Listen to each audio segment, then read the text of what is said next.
दुनिया में किसी सरकार ने पढ़ाई पर एफआईआर नहीं लिखाई होगी। देश बचाना है तो भाजपा हटाओ, तो जिस बुलडोजर से पार्टी कार्यालय गिरेगा वही बुलडोजर ढूंढ करके उनका भी स्मारक लेकर के चला जाएगा। उनकी हैसियत नहीं है कि अखिलेश दुबे की किसी भी बिल्डिंग पर बुलडोजर चला ले।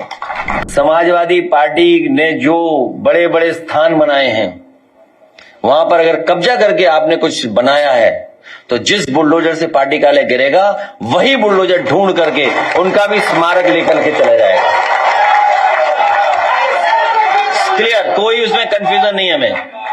हमें कोई कंफ्यूजन नहीं है। समाजवादी पार्टी का कार्यालय गिराओगे अगर आपने बहुतों के घर गिराए हैं, मुसलमान भाइयों के घर गिराए हैं, यादव भाइयों के घर गिराए हैं, बहुत सारे हमारे ब्राह्मण भाइयों के घर गिरे हैं।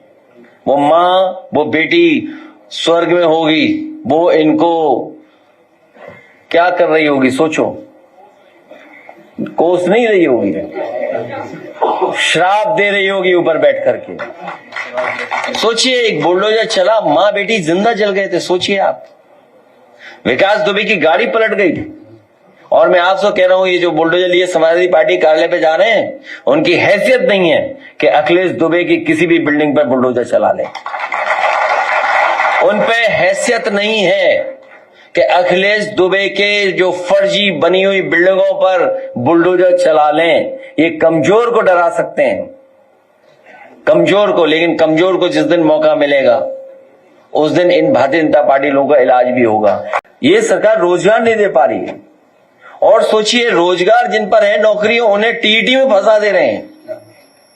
कोई मामूली बात नहीं है। अगर नौकरी है तो नौकरी से बाहर कैसे किया जाए, उसकी साजिश षड्यंत्र कर रचते हैं। कभी कहते हैं कि आप वो क्या कहते हैं, नो पकौड़ा नहीं भाई, बायोमेट्रिक। आप बायोमेट्रिक से आएंगे। आप बायोमेट्रिक क्या इंफ्रास्ट्रक्चर है बताओ स्कूलों का, कैसे आएंगे टीचर्स वहां पर? जो सरकार 27,000 प्राइमरी स्कूल बंद कर रही हो, और अगर हम समाजवादी लोग पीडीए पाठशाला के माध्यम से पढ़ाने चले जाएं तो एफआईआर होगी। दुनिया में किसी सरकार ने पढ़ाई पर एफआईआर नहीं लिखाई होगी। ये पहली सरकार है, सोचिए, पढ़ाई पर एफआईआर लिखवा रही है। 27,000 स्कूल बंद हो गए। क्या जवाब है सरकार के पास? देश की बर्बादी का हर वह व्यक्ति जिम्मेदार है जिसे लगता है कि शिक्षा, चिकित्सा, रोजगार से ज्यादा महत्वपूर्ण धार्मिक मुद्दे हैं। आज हम पेरियार जी को याद करते हैं इस कोट के साथ। भारतीय जनता पार्टी के लोग झूठे लोग हैं। देश बचाना है तो भाजपा हटाओ, समाज को बचाना है तो भाजपा हटाओ, भाईचारा बचाना है तो भाजपा हटाओ।